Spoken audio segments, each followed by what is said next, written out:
Queridos, a paz do Senhor Jesus, aqui é o presbítero Sérgio Moreno. Estamos dando início à nossa quarta aula, a nossa quarta lição da Escola Bíblica Dominical. Hoje com um assunto muito interessante, não que os demais não sejam, né? Mas a cada aula nós vamos aprendendo, aprofundando nas Santas Escrituras e vendo como que o inimigo, como que as sutilezas, como que podemos colocar a influência, né, desse espírito que nós estamos estudando, o espírito da Babilônia. Ele tem infiltrado, ele tem intrigado, né, a muitos, porque tem tirado o foco da palavra de Deus, né? Tem querido, tem tentado, tem persuadido muitos, né, a olhar com uma outra visão. Como nós já falamos em aulas anteriores, né?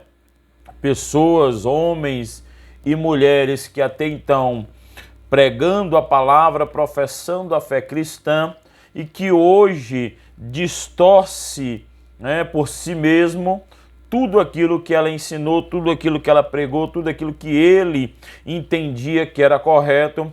Dentro dessas mudanças, né, dentro deste eu entendo, eu acho que é assim, pode ser dessa maneira, né, tem havido esse parênteses, tem aberto esta lacuna, né, dentro da mente do ser humano, porque a Bíblia em si mesmo, ela é única, ela é imutável, ela não tem espaço para que eu acho, que eu penso, né, não tem brecha. A Bíblia ela não deixa espaço nenhum, Deus não deixou nenhum espaço para que o homem hoje, né, pudesse colocar aquilo que ele acha que é certo, aquilo que ele acha que é errado. A Bíblia nós entendemos que ela é a nossa manual, o nosso manual de vida, o nosso instrumento, né, de fé, de regra, de prática, de vivência.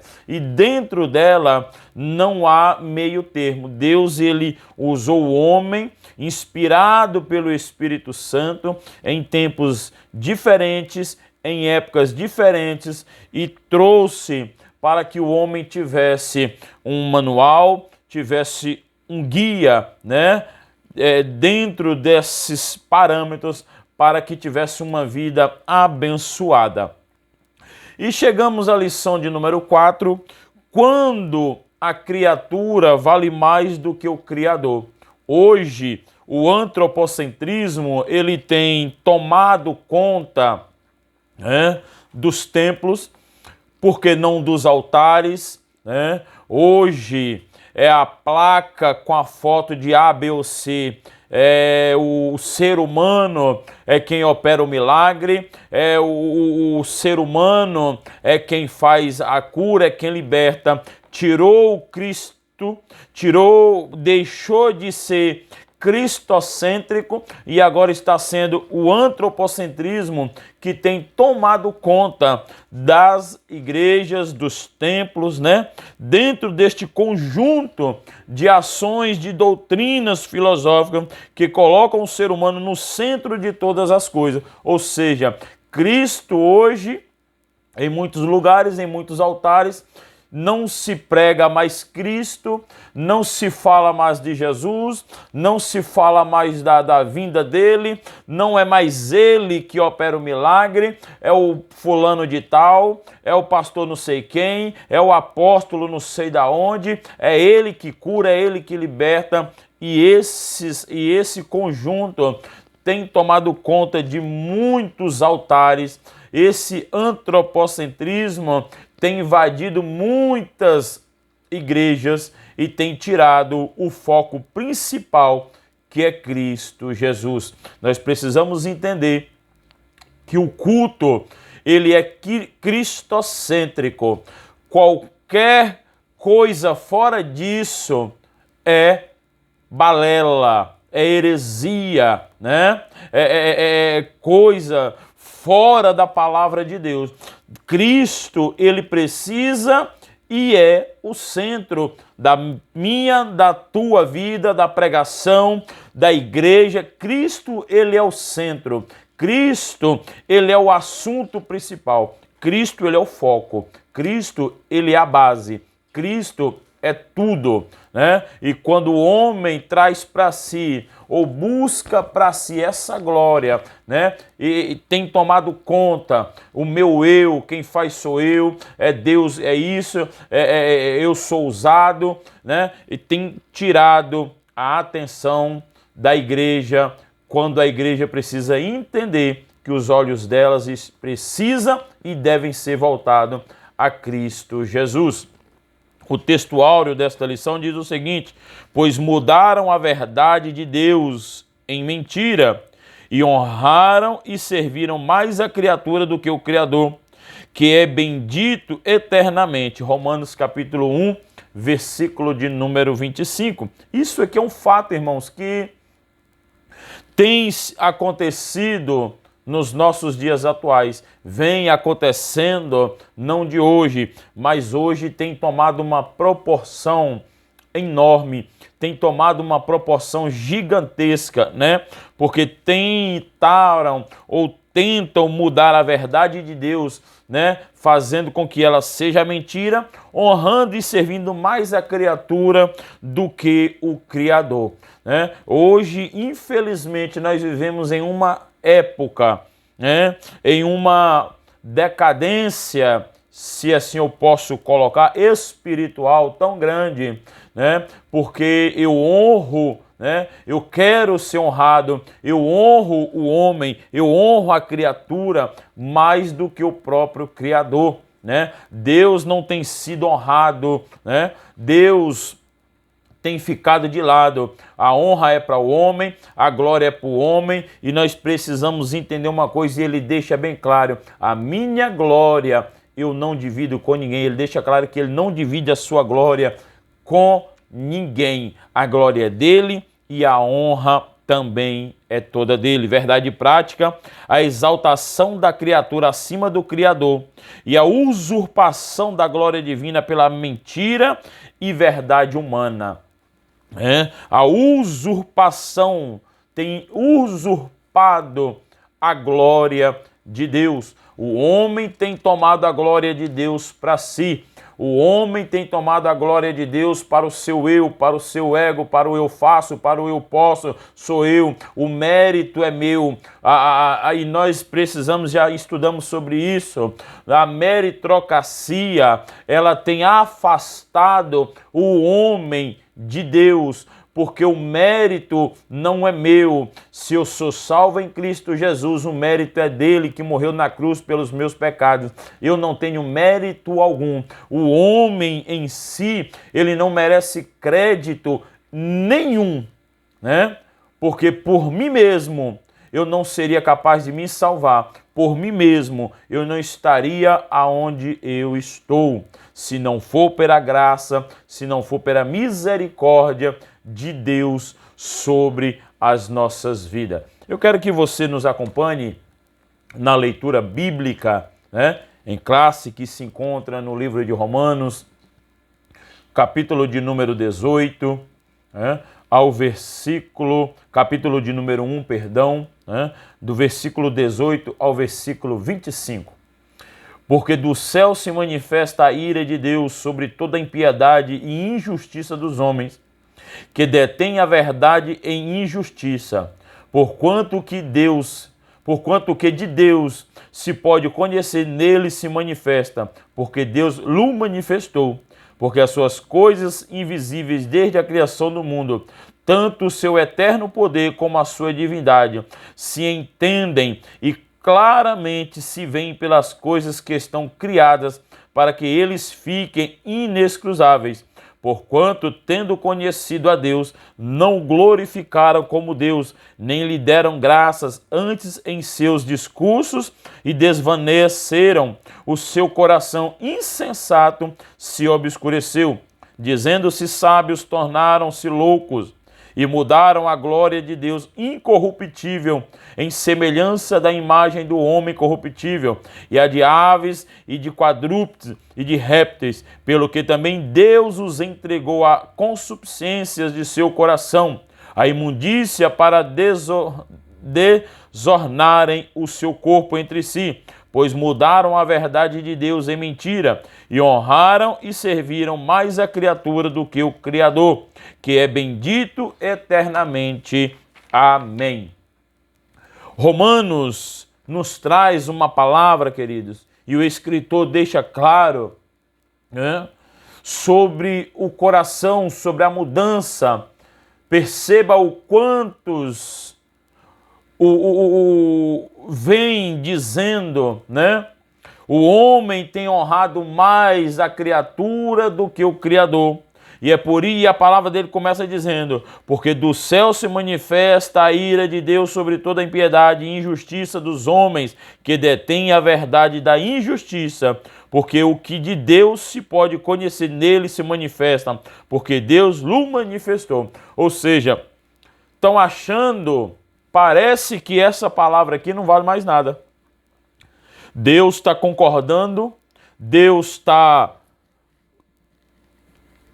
não está fazendo nada, né?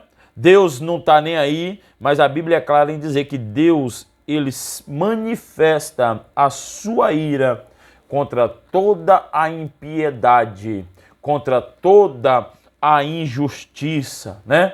E nós vamos ver dentro desta palavra, né, o quanto que esse antropocentrismo tem criado, né, tem trazido para si, né, e deixado Deus de lado. Essa herança cultural do movimento histórico, político e social conhecido como a Renascença vem se desdobrando desde o século XX. Contudo, como sabemos, a verdadeira identidade humana não se encontra no antropocentrismo, mas nos ensinos das Escrituras Sagradas, cujo Criador Todo-Poderoso é soberano sobre todas as coisas. Então nós precisamos entender que a majestade, a glória, né, as Escrituras, ela vem nos trazer, né, à tona mais uma vez que o homem aqui ele não é nada, que o homem aqui ele não pode fazer nada, porque é tudo, né? O Criador, o Todo-Poderoso, ele é soberano sobre todas as coisas. Ele é soberano sobre mim, ele é soberano sobre você, ele é soberano sobre toda a criação, ele é soberano sobre tudo. E nós precisamos entender, né, e pedir a Deus e combater esse antropocentrismo que tem invadido as igrejas nos últimos dias. A introdução diz assim: a soberba e a insensatez do homem ímpio o mantém afastado da verdade de Deus. Com o advento da revolução do pensamento, o ser criado passou a priorizar cada vez mais a criatura em detrimento do Criador, né? A auto-idolatria, o coração perverso e a escolha pelos prazeres da carne colocaram a raça humana em inimizade contra Deus, 2 Timóteo 3,4. E a lição nos mostra, né, e nos alerta acerca do que ocorre quando Deus deixa de ser medida de todas as coisas, Romanos capítulo 1, versículo 18. Então vamos entender que por causa desse pensamento renascentista, né, desse eu acho, desse eu penso, né, o homem tem buscado para si a glória, o homem tem buscado para si o reconhecimento, né, tem priorizado, né, cada vez mais a auto-idolatria, idolatrando a si mesmo, né? Se colocando em um patamar superior a Deus, querendo, né? Querendo, porque nunca que o homem vai conseguir, nunca que eu vou conseguir. Ele pode até querer, ele pode até tentar, né? E nós vemos que O último que tentou ser igual ou superior a Deus não se deu bem. Não se deu bem. Nós precisamos entender que nós não somos nada, né? Nós somos meros pecadores, nós somos, como diz o salmista, trapos de imundícia.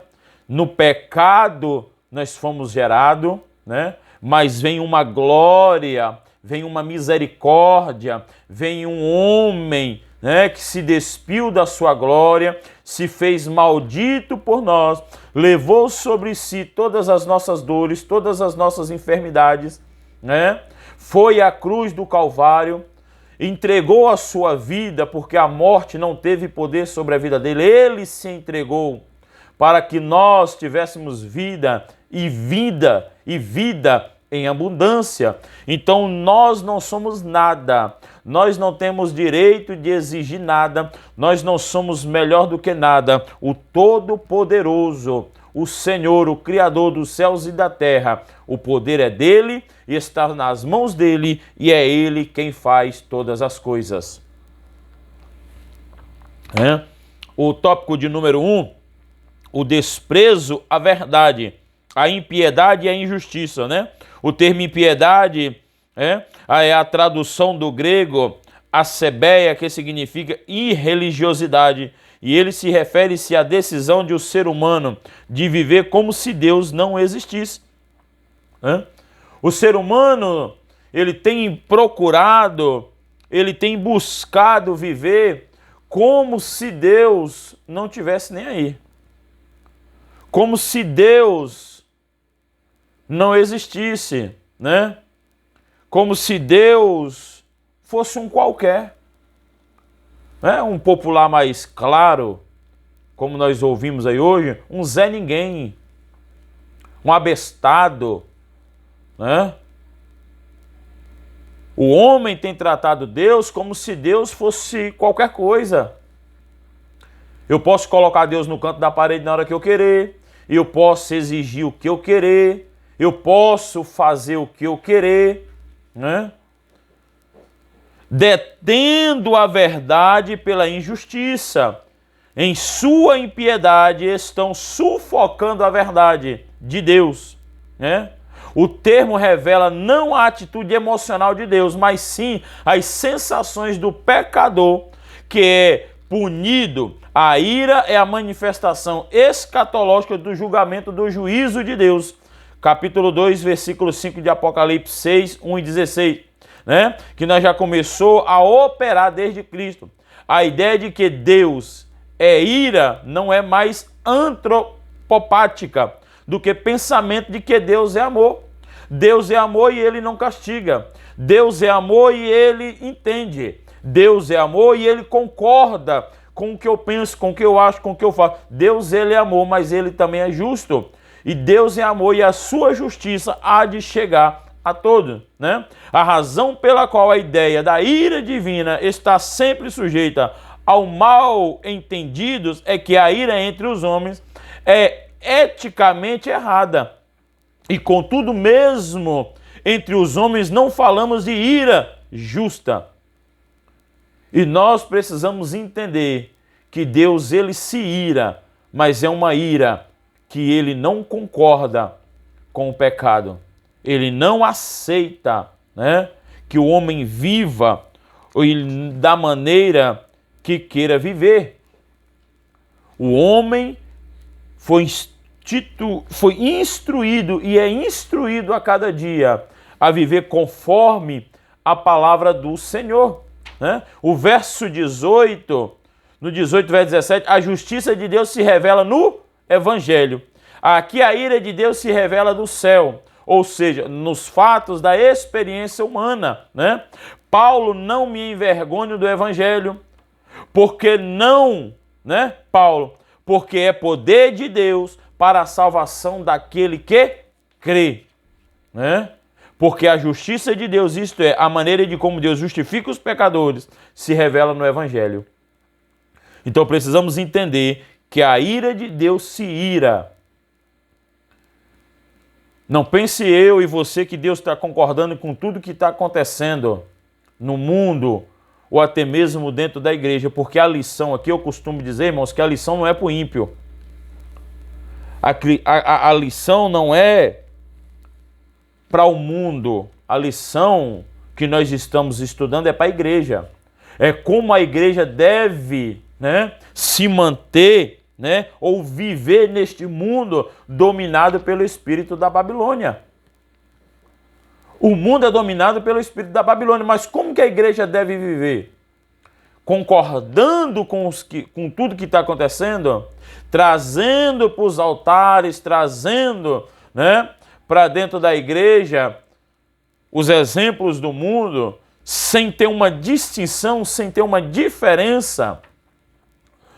A insensatez humana nos revela o seguinte: o apóstolo Paulo assegura que a revelação geral de Deus por meio da natureza faz com que o ser humano possua o conhecimento sobre o Criador. Romanos 1,19. Por isso ninguém pode ser indesculpável acerca da realidade divina, nem de seu eterno poder. Ninguém pode ser indesculpável acerca da realidade divina. Então ninguém vai poder dizer, eu não ouvi, eu não conheço, eu não sei. Ninguém, né? Dentro dessa revelação geral, no capítulo 19, versículo de número 20, né? Mais um pouco à frente do que nós lemos. A revelação é a base para o juízo de Deus. Salmo 19:1. Pois a criação manifesta aspectos do Criador, atributos invisíveis, eterno poder e natureza divina. Não se trata de panteísmo cristão, e sim do reconhecimento do autor por meio da obra, né, criada. Já que Romanos capítulo 1, 19, 20 é o Novo Testamento, uma das principais passagens que tratam da revelação geral de Deus, talvez seja melhor explicar brevemente, né, em que a revelação geral difere da relação especial. Então entendemos que aqui no Salmo 19, versículo 2, ao contrário da final que é completa em Cristo e nas Escrituras, finalmente ela é criacional, revelando a glória de Deus através da criação, o que se opõe à revelação salvadora que manifesta a graça de Deus em Cristo Jesus. Então, a glória dele é manifestada através da criação. A criação manifesta a glória de Deus. Nós precisamos, como criatura, como criação, né, glorificar e engrandecer o nome do Senhor e não trazer para mim a glória, não querer buscar essa glória para mim porque eu não sou merecedor dela. Não tem nem hipótese, não passa perto de nada de eu querer a glória, de eu desejar a glória ou de eu exigir a honra e a glória para mim, uma vez que esta glória e que esta honra pertence somente a Cristo Jesus. O culto à criatura. Irmãos, se eu pegar dentro desse trecho ou desse tópico, o culto à criatura, o que nós temos hoje vivenciando ou vivenciado são igrejas lotadas, sem caber ninguém. Se brincar, o povo é obrigado a colocar o povo em cima do altar porque não cabe. Porque eu vou ver o pastor fulano de tal, que é ele quem faz. É ele quem liberta. É ele quem está fazendo. O pastor de tal é o homem, é o cara. O culto hoje está sendo voltado para a criatura e não para o Criador.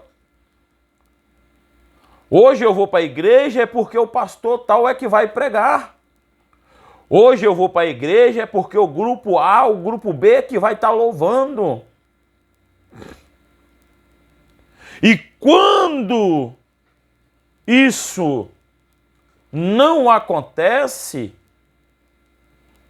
a pessoa fica chateada. A pessoa, não, mas eu queria ver a fulano de tal e ele não está aqui. Ah, mas então eu vou embora, porque para mim o culto, se não for fulano, se não for o rei da cocada preta, não tem culto.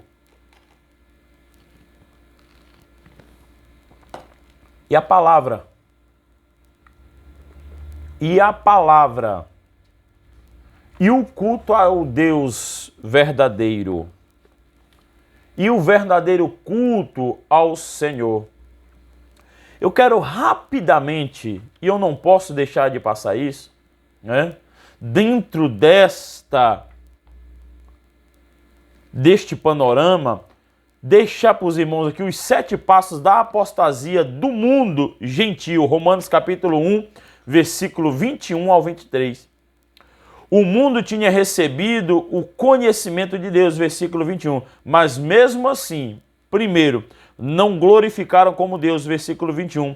Não deram a Deus o seu lugar de direito como soberano indiscutível. 2.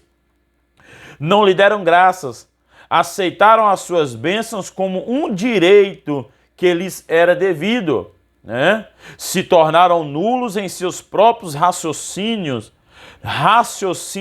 tolos, vazios e presunçosos, obscurecendo-se-lhes o coração insensato, privados da verdadeira compreensão, inclinando-se, pois, sábios, falsa, né, alegação, tornaram-se loucos, diz o insensato no seu coração, não há Deus, e mudaram a glória de Deus em imagem, idolatria, né?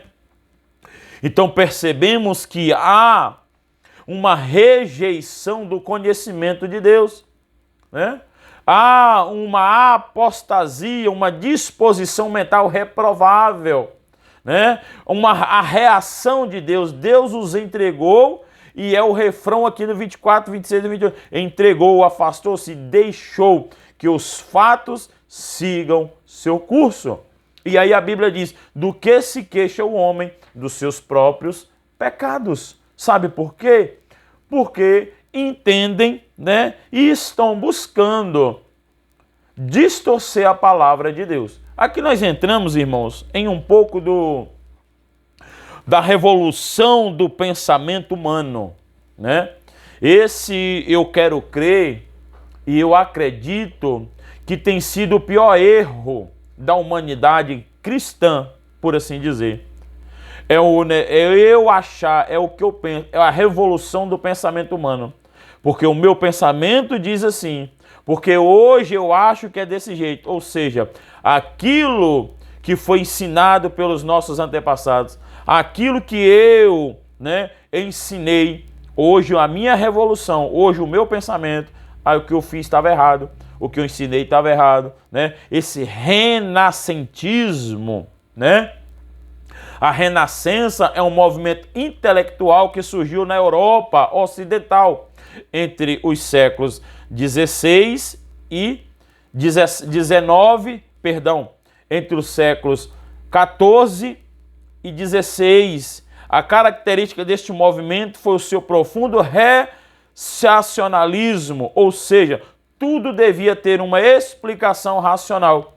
Os renascentistas recusavam-se a acreditar em qualquer coisa que não pudesse ser comprovada racionalmente. Durante este período, que coincide com o início da Idade Moderna, que os historiadores marcam a partir da tomada dos otomanos pelos turcos em 453 a 789, na Revolução Francesa, a visão teocêntrica, né, em que Deus era medida de todas as coisas, foi mudada por uma concepção antropocêntrica em que o homem se tornava a única medida de todas as coisas. Então perceba que dentro desta revolução de cerca de 1453 a 1789, dentro dessa iniciativa dessa Revolução Francesa, traz-se agora um novo pensamento. Não é mais aquilo de quem Deus é a medida de todas as coisas. Agora o homem torna-se a medida de todas as coisas, né? Torna-se, né? E o que é dentro desse renascimento, né? Um movimento cultural, uma revolução das referências culturais, né? Da antiguidade clássica, ideal humanista, né? E naturalista. Então, distorcendo a palavra do Senhor, tirando o foco de Deus, né? O humanismo, por assim dizer, né? A Itália foi o principal centro humanista nos fins do século XV. Para o movimento humanista, a ética e a moral dependem do homem. Assim, a criatura passou a ser a base de todos os valores e não o Criador. Então, o que nós vemos aqui dentro desse humanismo, né? A ética moral, ela não depende mais da palavra de Deus. Não é o que a Bíblia me ensina sobre ética. Não é o que a Bíblia me ensina sobre moral. Mas é o que a criatura passou a ser a base de todos os valores. Então, Deus, mais uma vez, a gente vai vendo esses pontos, querido. E vai vendo, né, que Deus tem tirado, né, o homem tem tirado Deus de toda a sua trajetória. Os humanistas aprofundam seus estudos na história antiga a fim de desconstruir os livros sagrados. De positivo destaca-se a valorização dos direitos do indivíduo. Porém, esta não é uma bandeira própria, né, do humanismo. A Bíblia possui um arcabouço de concepções de liberdade e de igualdade. Deuteronômio 6, versículo 1 ao 9, que atendem muitos direitos que apareceram nos tempos modernos. Destaca-se ainda que a Escritura ensina a igualdade entre raças, classe social e gêneros. Gálatas capítulo 3, versículo de número 28. Então vamos entender até que ponto a humanidade ela tem caminhado. Até que ponto a humanidade ela tem distorcido, né? Dentro desses movimentos, o contexto bíblico, né? O contexto de que Deus é uma mera ficção, é uma mera aparência, não é nada, né? Agora se coloca o homem no centro de todas as coisas. O homem agora é o centro de tudo, Deus não. O homem agora é o centro de todas as coisas, Deus não. E aí nós entramos dentro do iluminismo e o pós-modernismo. O iluminismo surgiu na Europa entre os séculos 17 e 18 e os seus aspectos rejeitavam a tradição, buscavam respostas na razão e entendia que o homem era o senhor do seu próprio destino, né? E que a igreja era uma instituição dispensável. Dentro deste iluminismo, eu sou dono, quem faz o meu destino sou eu. Quem decide o meu destino sou eu. E não Deus, não a palavra, né? O ser humano agora, ele entende dentro dessa racionalidade aqui que tudo está nas mãos dele. O que acontece de bom, o que acontece de ruim, né? A minha trajetória, né? Tudo é o homem que decide, né? Aí nós entramos já na pós-modernidade ou a modernidade líquida, né? Surge a partir da metade do século XX. Sociólogos observam que a sociedade deixou de ser sólida e passou a ser líquida. Isso quer dizer que os valores que eram absolutos tornaram-se relativos. Né? Neste aspecto, a coletividade foi substituída pelo egocentrismo, em que os relacionamentos se tornam superficiais. Neste contexto, os dois grandes imperativos que marcam este movimento foram o hedonismo, né, e o narcisismo. Na busca do bem-estar humano, tudo se torna válido, tais como o uso das pessoas, o abuso do corpo, a depravação e o consumismo desenfreado. Né? Aquilo que nós falamos na aula passada. Meu corpo, minhas regras. O corpo é meu, eu faço o que eu quero, eu ajo da maneira que eu quero, e não é bem assim. Nós somos criaturas, e se nós somos uma criatura, nós somos submetidos a Deus, né? Nós devemos uma obediência ao nosso Criador. Então, o corpo não é meu, alguém criou, né? Eu não posso fazer com ele o que eu quero, eu não posso fazer com ele o que eu acho, o que eu penso, o que eu devo. Não. Eu tenho um corpo, mas esse corpo não pertence a mim. A alma que eu tenho também não pertence a mim. Nós vamos prestar conta dentro dessas consciências e ninguém será pego de surpresa. Quero falar rapidamente para a aula não ficar extensa, irmão, né? Mais uma vez peço aos irmãos, deixe o seu comentário, nos ajude, divulgue, né, esse trabalho, essa expansão da palavra de Deus para que mais pessoas sejam abençoadas. Dê o seu like, dê o seu joinha, deixe o seu comentário no nosso canal, divulgue para a honra e glória do Senhor, para que a palavra se estenda, para que mais pessoas tenham acesso a este trabalho. Eu quero crer e acredito que tem sido uma bênção para mim, não só para mim, mas para todos, né, que nos assiste, que está aí aprendendo junto conosco a palavra do Senhor. Chegamos ao ponto de número 3 e nós temos tipos de auto-idolatria, né? Idolatria da autoimagem. O que é a idolatria da autoimagem, presbítero Sérgio? A idolatria é tudo que se coloca no lugar da adoração a Deus, né? Falamos isso no início, né?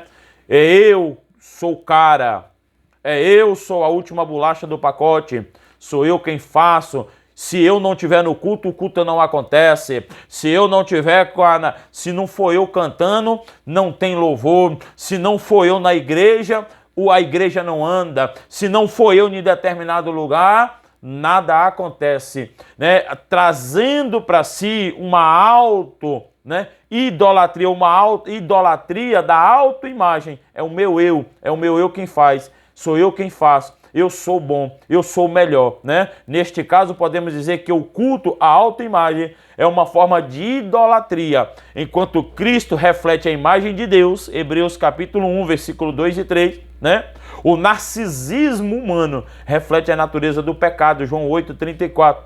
E o apóstolo Paulo retrata o homem caído como uma pessoa egoísta, amante de si mesma, avarenta, amante do dinheiro, odiosa, sem amor para com o próximo, rebelde, sem amor para com Deus e hedonista, amante dos deleites, 2 Timóteo capítulo 3, versículo de número 4. Então, dentro desta referência, nós encontramos, né, a auto-idolatria ou a idolatria da autoimagem, né? Segundo, a idolatria no coração.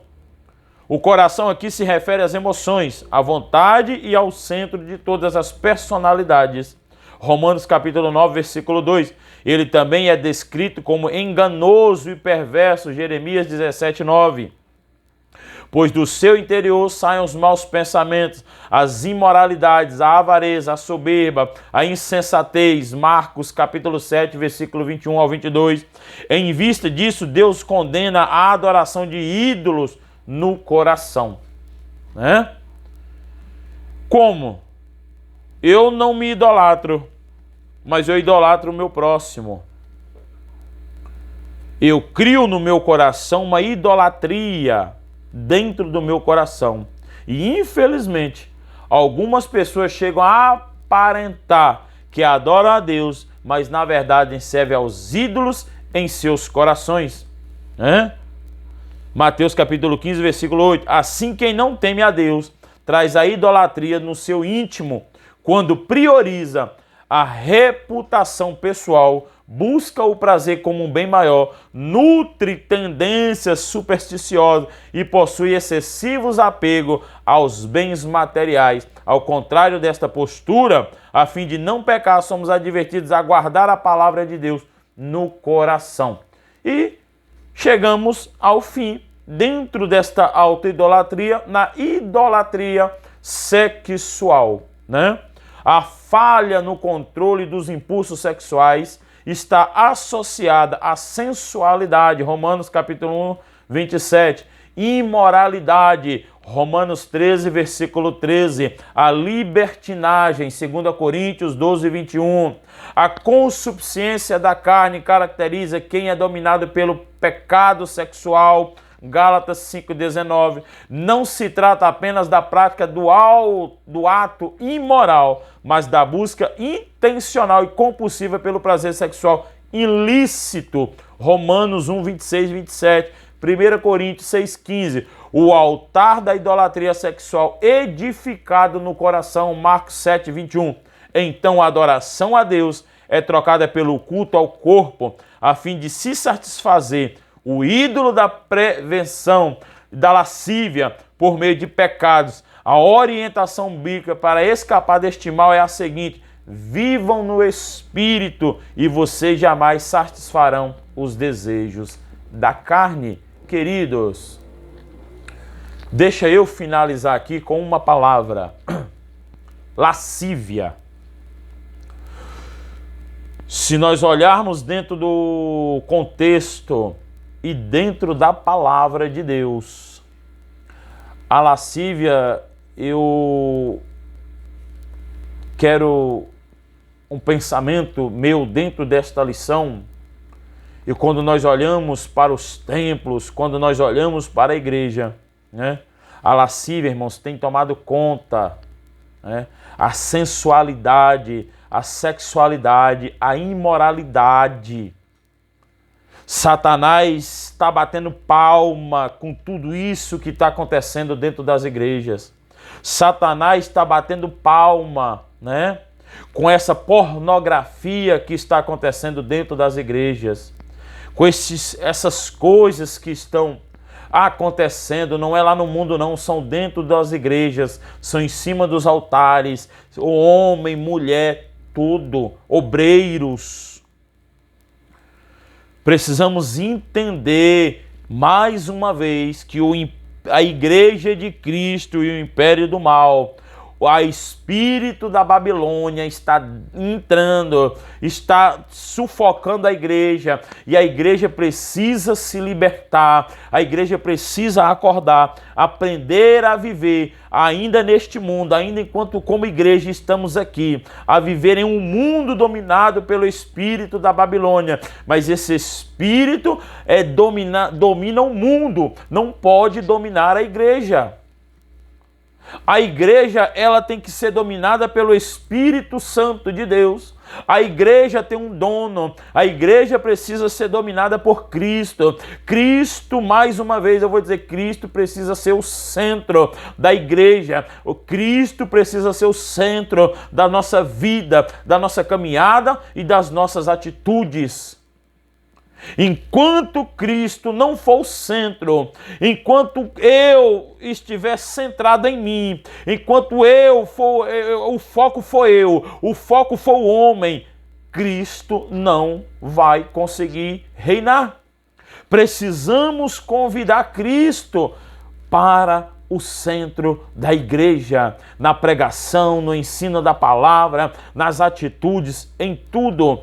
Nós precisamos ter Cristo como a nossa base. Que Deus abençoe a cada um em nome de Jesus Cristo. Que passamos a partir deste momento a adorar o Criador e não a criatura, a buscar o Criador e não a criatura, porque a criatura não tem poder para nada, a criatura não faz nada se não for por intermédio do Criador. Que Deus te abençoe em nome de Jesus.